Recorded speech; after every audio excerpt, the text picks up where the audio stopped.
Good morning, class 2H. It's English, and today we are learning all about explanations and what we need to include in order to make a good explanation. So, what does a good explanation need? It needs these 7 things. It's like a recipe, just like if you were going to make a cake.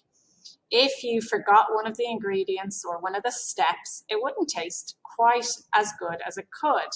So if you think about it as a recipe, then hopefully when you come to write your own explanation later in the week, you can include all the different parts in order to make a cracking explanation.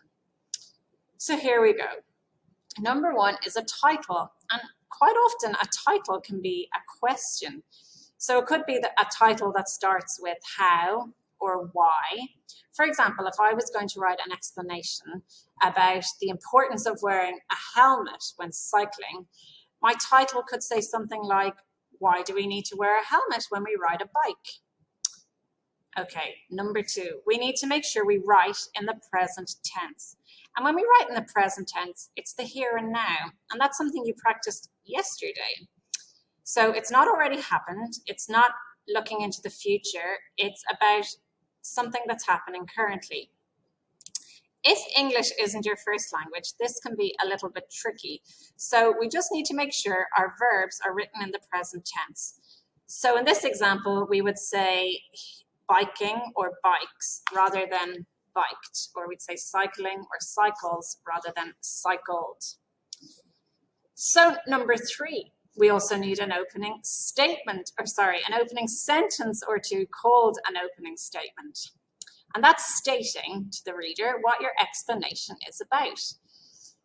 It could be something like, when we ride a bike, we must always wear a helmet.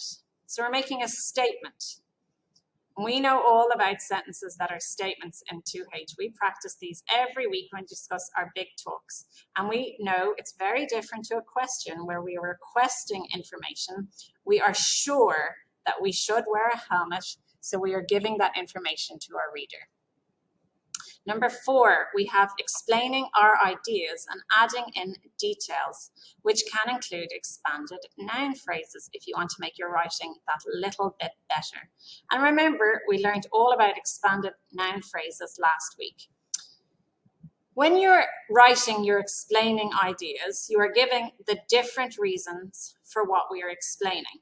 So for example, in my explanation about bicycle helmets, I would say, we wear a bicycle helmet so that if we have an accident and fall off, your head is protected.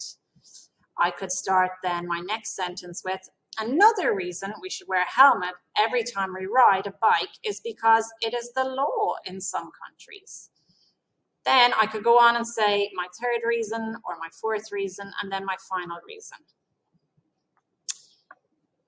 One idea wouldn't be enough for an explanation. In year 2, we'd be looking at least 3 explaining ideas as part of your explanation. So remember that we don't want just 1 or 2. We want at least 3, and even better if there's 4 or 5. Finally, we'd include a closing statement, which again is a statement. We're stating information. So we might say something like, so next time you go out on your bike, remember to keep safe by always wearing a helmet. That would be a very convincing statement, wouldn't it? All right, and then before we finish up, the other things that are helpful when explaining are to include pictures or diagrams about what you're explaining.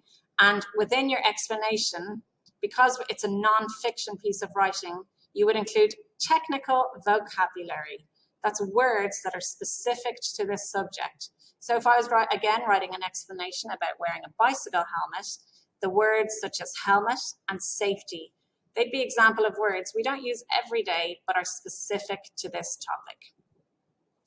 So class 2H, your task today is to look at my explanation on the next slide. You'll see here I've written an explanation all about spiders, but it's completely muddled up. So the first thing you might decide to do is to cut up the pieces and stick them in the correct order. You then might decide to label all the different pieces that you've cut and stuck even in the past tense. And you might label them so that you are very clear and I am very clear that you know what each part of the explanation is. Or perhaps if you choose the spicy challenge, you're going to rewrite the explanations in your own words and label them yourself. So enjoy, boys and girls. I'm looking forward to seeing your work come in.